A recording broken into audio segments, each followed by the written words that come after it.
finished clearing the clothes in the small parlor? And the laundry room? I bet I did the laundry room. Okay, also check your toilets because I saw it's dirty. When you're done with all that, you can watch. They just finished their lessons. I got them a lesson teacher. So he's just done with his lesson. He's asking for permission to watch television for screen time because here I regulate those things. I can say I've tested the two sides of, okay, a Nigerian marriage back in Nigeria and a Nigerian diaspora marriage abroad. So I have some experience from both sides. And I think I can say without so much fear of contradiction that African marriages abroad, immigrant African marriages abroad, has a higher propensity of disintegrating, of divorce than African marriages back home. In this video, we're going to discuss why. And I'm going to share my experience from the depth of my heart, as well as give my 2 cents on how we can mitigate these issues, because they're issues that concern us. 4, communication barriers. When I say communication barriers, I do not mean one person is speaking English and one person is speaking French, literally, but figuratively, it can mean that. In many African cultures or African marriages back home, boldly or openly expressing feelings may be or can easily be interpreted as being disrespectful or unnecessary or even confrontational. So having that kind of marriage or having had that kind of marriage for many years, right? Then you come abroad and you are in a system, you are in a place where the patterns of marriage is very different. I'm not saying that we must drop everything we know as Africans and embrace Oyibo style marriage. No. Everybody should stay true to their authenticity and their originality to some extent. But over here, everybody's feelings and state of mind matters. Not just matters, it is considered. And openness is expected. In many Nigerian marriages, you will see some married women say, I've read many of them on social media, I used to wonder, my God, what is this? You hear them say, my husband has been doing something that I don't like. Maybe my husband has been keeping this phone here for many years. I don't like it, but I don't know. I just didn't tell him until 9 years after. Someone called me and told him, baby, whatever they call him, this phone you kept here, I don't like it. And my husband stops. Hallelujah. You see people saying, oh, amen. And I'm like, wow. Expressing yourself is like being rude, being unnecessary, regardless of how politely it's even put. You have to find a way to couch your mouth, how to study your husband's eyes. Say, no, let me not tell him now. Even for the simple things, it's okay. But over here, some level of openness and consideration for the feelings and the perspectives of others is the norm, even at the place of work. For example, working in Nigeria, you might not be able to just openly tell your boss 1 or 2 things, but over here, you're expected to be open about the way you feel about certain things, even at the workplace. If you're not okay at the way your boss is behaving, maybe sexually towards you, in Nigeria, you might be expected to keep it on the low. Here, you're expected to report it. So speaking up is almost like a culture here. So while one person, say for example, the woman, is trying to express her pain points, the man, on the other hand, coming from this culture that I have explained, is feeling like, since we come here, your mouth don't be sharp. He's constantly feeling belittled.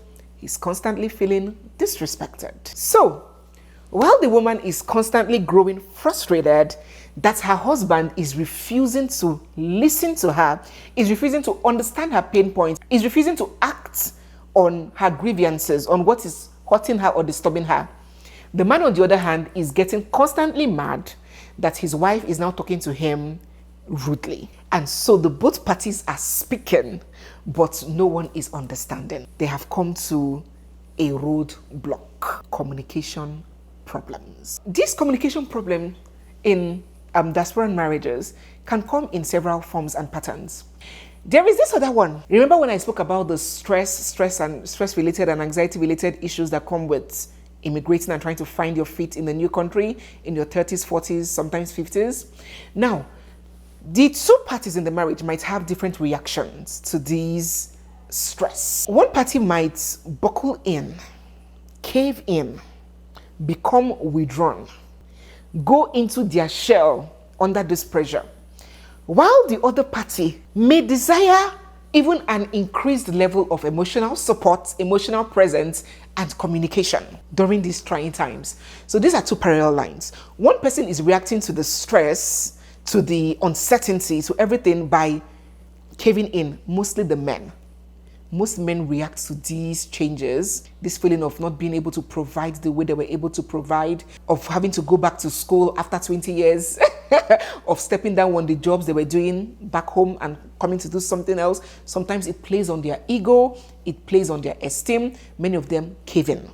But women, when we go through this stress, we become even overtly expressive. We want more emotion, we want more reassurance, we want more presence, we want more talk. We want more consolation. So where these two emotional needs are not being able to be met, they're like parallel lines. Before you know it, the clashes would come. The friction would come. And because of this constant friction that might start arising, the man might want to now embrace silent treatment as a way to cope. Don't forget that from work, the man can go to the bar, go and have a drink with his friends, go watch Chelsea match and football and do all of these things. But there's also a difference in social life. Which money do you want to have to go and be hanging out every night? Even the lifestyle does not even permit it. So from work, you are coming back home to that environment that is now becoming very strained. So the man might cope by silent treatment, withdrawing to himself. He's not talking much again because of the fear of open confrontation and the fear of every interaction exploding into a fight. So he becomes more withdrawn, more quiet. It's building, Christians will say the devil is coming in, but I'm going to leave the devil out of this. I'll just say lack of communication. The effect of lack of communication is setting in. And then there is the non-verbal interpretation. Gestures, tone, facial expression, everything is being misinterpreted or interpreted some other way. Somebody might just be stressed, dealing with anxiety. The other person might feel like this one is carrying face. And because there is no good communication pattern, nobody will talk. Everybody will just assume and start being angry because you feel the other person is angry at you being angry. Before you know it, if not checked and addressed, emotional walls have built. You start feeling like strangers or roommates living together. That spark, that butterfly, that love you feel, you're just indifferent, just existing in the marriage. And that is how the joy, the happiness, the fun in the marriage will just be eroded, and it will just be, what are we even doing here? How can this be navigated and mitigated? Deliberate talk. Deliberate talk. And just talking without aiming to understand, or some people, they talk, and when the other person is listening, the person is not listening to understand or take action or do better. They are listening to respond. Someone is expressing to you how he feels about something, and instead of you to acknowledge his pain, you're already preparing in your mind how to remind him how he also did something like that, or how the one he did also hurt you. So nobody is trying to understand the other person's perspectives. Let us listen to make amends. Let us talk with the concept of solution, not just the concept of being right as the primary agenda for that talk. And it has to be both parties, because if one person is the one doing that and the other person is being rigid, it will not work. Let us understand each other's love languages, because you might be doing so much and you are wondering why this person cannot appreciate this much you are doing, but what you are doing, the language of love you are speaking, is not what the other person understands. As I mentioned on my other channel, NEZEVILLE, I always reference that channel. Please go subscribe if you haven't. A woman might be complaining that, oh, my husband, before he comes back from work, I've cooked for him, I do this, make sure his clothes is ready when he's going out, do this. You might feel like you are doing so much to make him happy, but he's not appreciating you. But what if that thing you are speaking, that language you are speaking, is French, and what he understands is Spanish? What if what he would really appreciate more is maybe your tone of voice when you're talking to him, or appreciating his little efforts, or maybe something else? So we need to understand our partner's love languages. That's where you can speak very little and the weight of your words would even be more, instead of putting so much effort doing what they will not really want you to do, expecting that they should conform to your own version of love. Let us try and make time out for ourselves as husband and wives. And it's not a one-person job, and it's not a matter of I don't have time, I don't have money. Let me tell you, time will never come, except when we are old. We would always be busy. Right now in my life, my husband goes to work early morning. By 7, he has gone to work. He comes back by 5, or is it what time? To 5. Drops off my daughter and moves out immediately for a second program that he's having. Comes back at night by 10. Me, I work. Saturdays I'm working, midnights I'm working, Sundays I don't have rest time. You might, maybe because my job is done smiling or done with makeup or done on social media, people might not understand the level of work I put in to be that consistent, to be at the place where I am in my craft. It is a lot of work. So will I now say because I am so busy and my husband is so busy, we will let our marriage suffer? No, we'll never do that. We will try, we'll squeeze out no matter how little to have talks, to connect, to communicate. Because whatever you don't pay attention to, whatever you don't water, whatever you don't put effort to nurture, will not grow. So you think that at the office, you can go for courses, you can go for trainings to be better at your job? And for your weight, you can put effort to cut your calories and exercise to have a better physical appearance. So you believe that you can put effort in every other thing to see it improve, but you think your marriage is the only thing that is just business as usual, autopilot, and you expect it to improve. It will not. It would either stay where it is or it would even depreciate.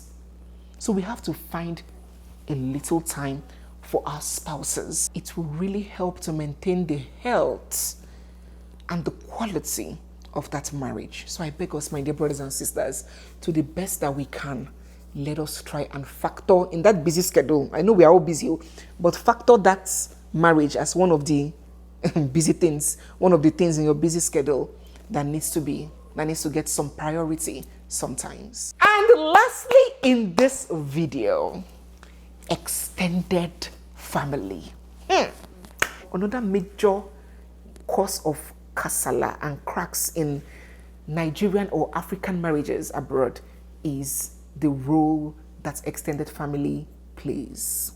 I'll tell you. Back home, for example, a relative, maybe a mother-in-law, mother, can come and visit 2 weeks, sometimes 1 week, sometimes 3 weeks, depending on relationship and what you want, and go back to her house. In fact, she might intend coming for 3 weeks, and one thing or two will happen. She will cut the visit down and say, I would leave on Sunday for one reason or the other, right? But over here, it's different. When extended family come, like mothers-in-law, they stay for a lengthy period of time. Some 6 months, some 1 year, some 2 years. I even have people here, their mothers have stayed for 5 years. Maybe she's a widowed woman. There is nothing she's doing in the village, just there, languishing away. The daughter or the son would bring the mother here to come and live with them. Come and be helping out with the kids, overlooking the house, instead of just staying back at home. So we have this extended family in the house. Yes, they are family, but the fact is that they are still an extension of the family. That's why they're called extended, right? They are not part of the nucleus of the family. Now, the presence of this extra family member can either be a blessing, it can be sweet, or it can be a source of tension and problems in the marriage, depending on the relationship, the understanding, and the behavior of all the parties involved and concerned. Back home, hosting a family member or having a family member over is almost seen as a duty. Come on, you cannot ask your husband's mother not to come to her son's house now. You cannot do that. But over here, it can be a burden. It can be burdensome to some people. Some women have been very clear that they do not like long-time visitors in their house. Not because they hate the person, but that's hanging of heart of knowing that there's another person that you have to think of, oh, how am I? Do I have to come down with pants? Have they eaten? Are they seeing me and my husband having a misunderstanding? Some women do not like third parties, whether their mother or mother-in-law or brother, sister or cousin's wife, to come and stay for an extended period of time in their house. Then on another hand, there is the impact of parenting differences, parenting style, discipline methods between the family, the nuclear family on one hand, and this extended family member that has come in. Say, for example, let us just say a grandmother. And there is that clash. And you're seeing one party in the marriage constantly complaining I don't like the way your mother did this. I don't like how your mother did this to the children. I don't like how your mother said this. I don't like how your mother went here. I don't like your mother put her mouth when we're talking about this. In fact, that one is for those that won't have home training, that will go back and tell their spouse what their spouse's parents did that they don't like. For some people, they would openly even confront that mother-in-law in question. That is tension brewing. Then we have another angle when it comes to this influence of extended family on marriages abroad. And it borders on incitement, which can be either from the woman's mother or from the man's mother. Let's take, for example, the man's mother. So the man's mother that came from the era of 1940s, where a man comes back from work and his wife is on her knees, serving her husband food, comes to a place where the wife is a nurse, the wife is a teacher, the wife is working, and might not be on ground all the time to do that kind of marriage that she is used to. And before you know it, mama has started muttering some words, putting some inciting words in her son's head, like, how can you be here washing plates, cooking, cleaning, and your wife is just upstairs doing nothing? How can you? Mama has started bringing trouble into the marriage. Or mama will take phone, I'm a bomb mommy, and call the people in Nigeria, call the man's siblings, call relatives, how her son has turned to houseboy, how her son has turned to boy abroad, how he's the one that is cooking, the wife is not doing this, how he's the one that is sweeping, the wife has turned her son to puppets, and the wife is hearing this. How do you expect that relationship to work? That is problem in the marriage coming in. Or on the other hand, the woman's mother takes sides unnecessarily, doesn't have the wisdom and the discernment to handle issues between her daughter and her son-in-law. My pikin, my daughter know they do this. I train my pikin well. Instead of being objective. You have a wife's mother that gives her bad counsel or puts things in her head. Things that will aggravate issues instead of douse tension. Now, let me tell you, ladies, it's not everybody that loves you it's not every advice from someone that loves you is good advice. Some people might love you, but they'll give you counsel, not because they mean to lead you astray, but because that's the level or the bandwidth of their knowledge. They don't know better, so they're counseling you based on the wisdom that they have. After all, people like us in our time, back then, our mothers some mothers, not ours, because my mother didn't do that. Some mothers would send their young daughters to go to Uncle Barnabas's room. Go and give Uncle Barnabas this food from our canteen. Go and meet your teacher where there's nobody there. And so many girls got raped and molested by these animals. Is it that the mothers wanted their children to be molested? No. But the mother didn't know better. Unlike us now, that our eyes are very sharp. We're very, very sensitive to these kinds of things. So it's not every advice that comes from our parents that we must follow. And before you know it, in this kind of home, the man will start feeling uncomfortable. When he thinks of coming home, he will just weak. Because it's almost like his wife and the mother has ganged up against him. The home is becoming hot. Conflicts and disagreements now become the order of the day. For navigating this, my dear brothers and sisters, please don't forget to be dropping your own thoughts, your own experiences. We are here to learn from each other, right? To navigate this, for me, I think the first thing is do not put your marriage in a place where your parents become stakeholders in your marriage, a part of your marriage. They now become too involved in the details of your marriage. I remember one video I did with my mother-in-law. One of these our collaborations we did then, that she was saying that me and her son, we don't fight. We never fight. In fact, my mother-in-law can stay in my house sometimes for 5 months. My home is her home, right? I'm happy to have her anytime. So when we're back in Nigeria, she stays in my place for very long periods of time, and she comes very often too. And despite she comes that often, she was swearing. If this was Amadi or Hada, who knows, thunder would have struck. Because she was swearing that her daughter-in-law and her son, they don't fight, that we're always loving and peaceful. Now, is that true? Largely so. We are mostly happy. But are we saying there are times where we don't disagree? Wrong. We have our misunderstandings sometimes over some silly things. Why did you do that? Why did you do that? We have those kind of misunderstandings where this person will vex and all those kind of things, which is very normal in marriage. But why is she saying that we never fight? Why? Because we do not bring it to her. We do not do it in front of her. I see some couples will be exchanging words, shouting at each other in front of their mother or their mother-in-law. Why? Why are you reducing the stakes of your marriage?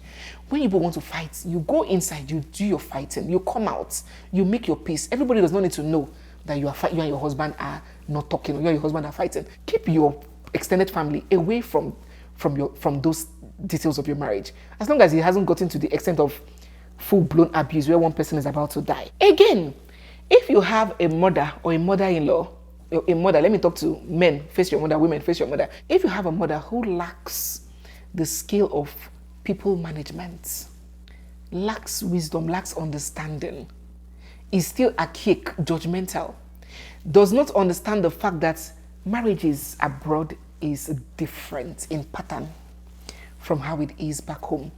That sometimes it's your son that will come back from work. As he's coming back from work, he's rolling his sleeves and he's putting something on fire, and expects that her daughter-in-law should always be on ground to save her husband, without putting into consideration that daughter-in-law is also working herself to madness to ensure that the family, her husband's family, stands.